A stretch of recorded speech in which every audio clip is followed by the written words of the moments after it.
What's up everyone and welcome back to the channel. It's your girl Anne and I am so excited about today's video. Welcome back skincare enthusiasts. Today we're diving into a comparison between two popular skincare ingredients, azelaic acid and kojic acid. Let's find out which one is right for you. You guys have been asking me so many questions about these two ingredients, and honestly there's a lot of confusion out there. Both azelaic acid and kojic acid are absolute powerhouses when it comes to tackling some of our most common and frustrating skin concerns, especially things like hyperpigmentation, dark spots, and uneven skin tone. But while they might seem similar on the surface, they actually work in different ways and might be better suited for different skin types and concerns. So, in today's video, we're going to do a deep dive into each of these ingredients. We'll break down exactly what they are, where they come from, and most importantly, what the science says about their benefits for your beautiful skin. We'll talk about who should be reaching for azelaic acid, who might find kojic acid to be their new best friend, and how you can incorporate them into your routine safely and effectively. My goal here, as always, is to empower you with the knowledge you need to make the best, most informed decisions for your unique skin journey. Because let's be real, skincare isn't a one-size-fits-all situation, and understanding the ingredients is key. By the end of this video, I want you to feel confident in choosing which of these amazing acids, if any, deserves a spot on your skincare shelf. We'll look at their strengths, their potential drawbacks, and compare them head-to-head on various skin concerns. Are you ready to become an ingredient expert and find out whether Team Azelaic or Team Kojic is the winner for your specific needs? I know I am. So grab your notebooks, maybe a cup of tea, and let's get right into this ultimate skincare showdown. It's going to be a good one, I promise. Alright, let's kick things off with azelaic acid.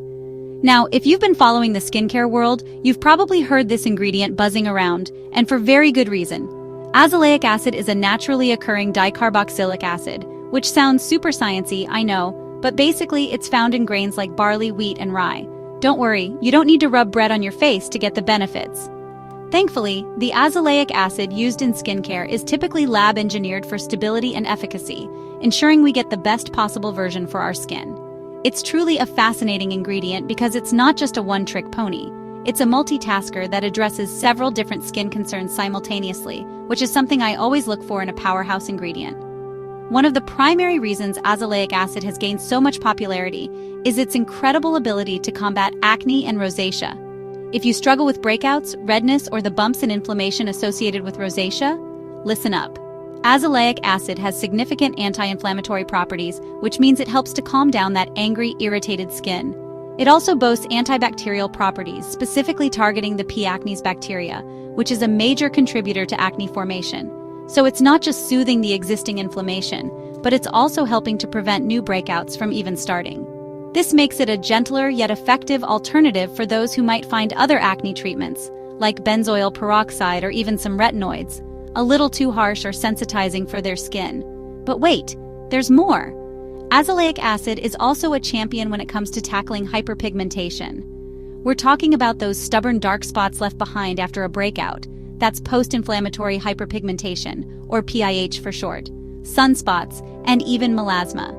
It works by inhibiting an enzyme called tyrosinase, which is crucial for the production of melanin, the pigment that gives our skin its color. By slowing down melanin production in those overactive areas, azelaic acid helps to fade existing discoloration and prevent new spots from forming, leading to a more even and radiant complexion. What I particularly appreciate is that it tends to be more selective, targeting the abnormally pigmented cells more than your normal skin tone, which is a big plus.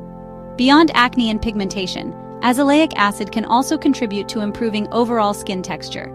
It has mild keratolytic properties, meaning it helps to encourage cell turnover and exfoliate the skin, but in a very gentle way.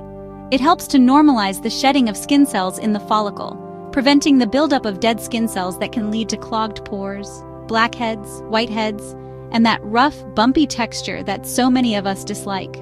This gentle exfoliation reveals smoother, softer skin underneath without the irritation that can sometimes come with stronger exfoliating acids like AHAs or BHAs. So, you're getting a brightening effect, an anti-acne effect, and a smoothing effect all in one ingredient. Talk about efficiency. Now let's talk about how to actually use azelaic acid.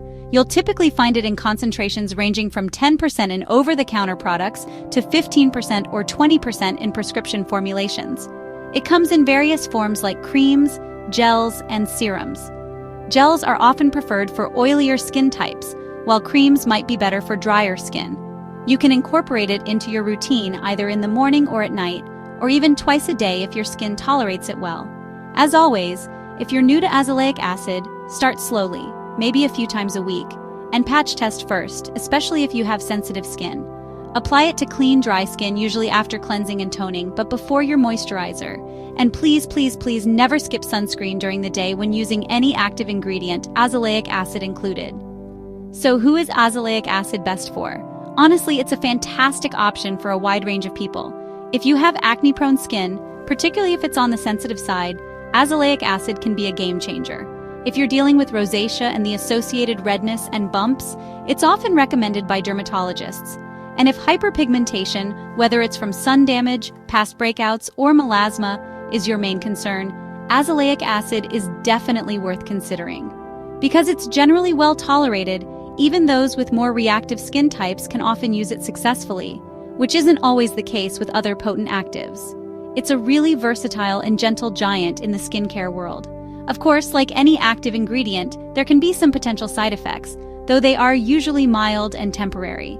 Some people might experience a bit of itching, stinging, burning, or dryness when they first start using azelaic acid. This often subsides as your skin gets used to the ingredient. Starting with a lower concentration or less frequent application can help minimize these initial reactions.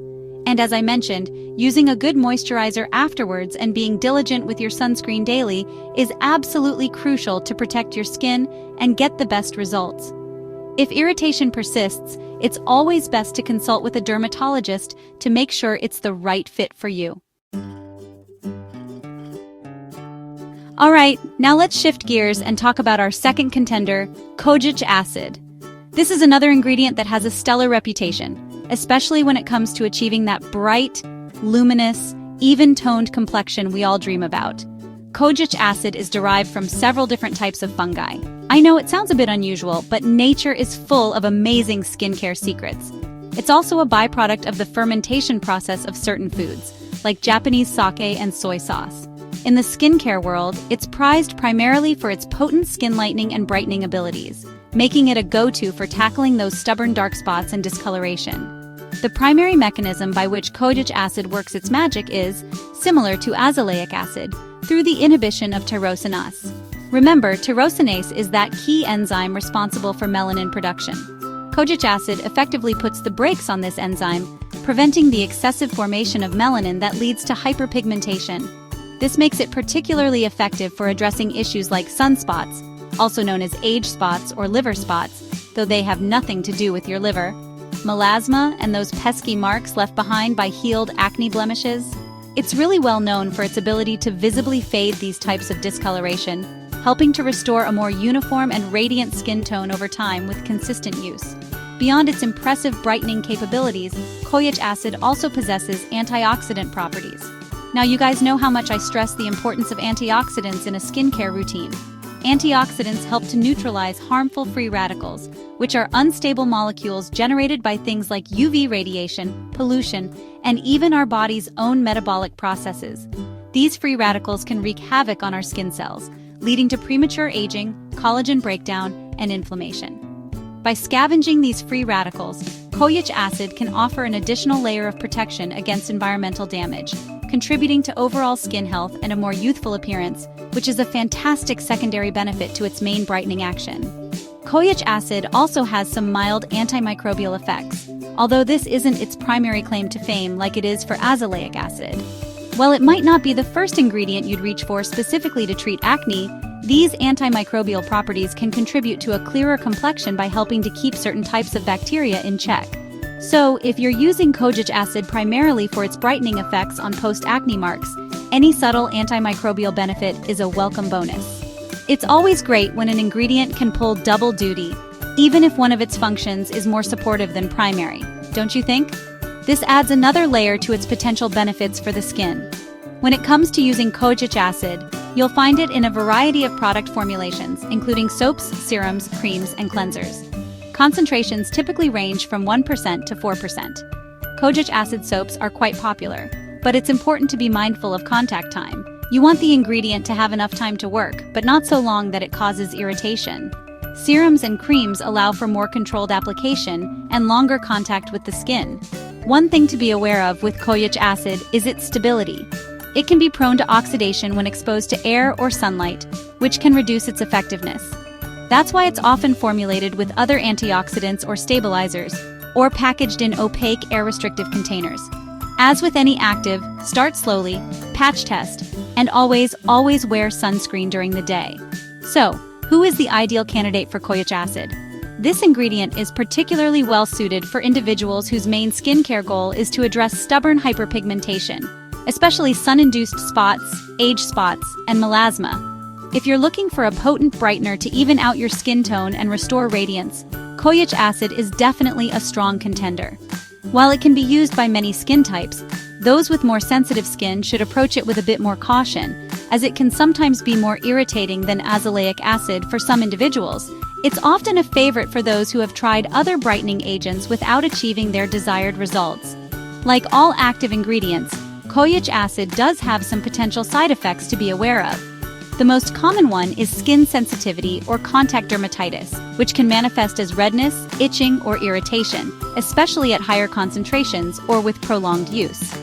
It can also increase your skin's sensitivity to the sun, which is why daily high SPF sunscreen use is absolutely non-negotiable when Kojic acid is in your routine. I cannot stress this enough. It's also generally recommended to avoid using Kojic acid on broken or irritated skin. If you experience significant irritation, discontinue use and consult with a skincare professional. Careful introduction and consistent sun protection are key to success with this ingredient. So there you have it, a deep dive into azelaic acid and kojic acid. As you can see, both are incredible ingredients with some overlapping benefits, particularly in the realm of tackling hyperpigmentation, but they also have their unique strengths. Azelaic acid really shines as a multitasker, being fantastic for acne, rosacea, and pigmentation, all while being generally quite gentle. Kojic acid, on the other hand, is a true brightening powerhouse, often favored for its potent effects on more stubborn sun-induced spots and melasma, though it might require a bit more caution for sensitive skin types. The best acid truly depends on your primary skin concerns, your skin sensitivity levels, and what you're looking to achieve. Choosing between them isn't about one being definitively better than the other. It's about which one is better for you. If you're battling breakouts and redness alongside your dark spots, azelaic acid might be your hero. If your main focus is significant, widespread hyperpigmentation and your skin is relatively resilient, kojic acid could deliver those dramatic brightening results you're seeking. Sometimes they can even be used in conjunction or alternated, but that's a more advanced approach that you should definitely discuss with a dermatologist to ensure you're not overdoing it and potentially causing irritation. Always listen to your skin. It will tell you what it likes and what it doesn't. Ultimately, knowledge is power in skincare. I hope this breakdown has helped clarify the differences and benefits of azelaic acid and kojic acid, empowering you to make an informed choice for your routine. Remember to introduce any new active ingredient slowly, patch test, and be absolutely diligent with your sunscreen every single day. That's the golden rule. Thanks for watching. Don't forget to like, subscribe, and hit the bell icon for more skincare tips and reviews. See you next time. Let me know in the comments below which acid you're leaning towards. Or if you have experience with either of them, I'd love to hear your thoughts and experiences. Stay glowing, everyone!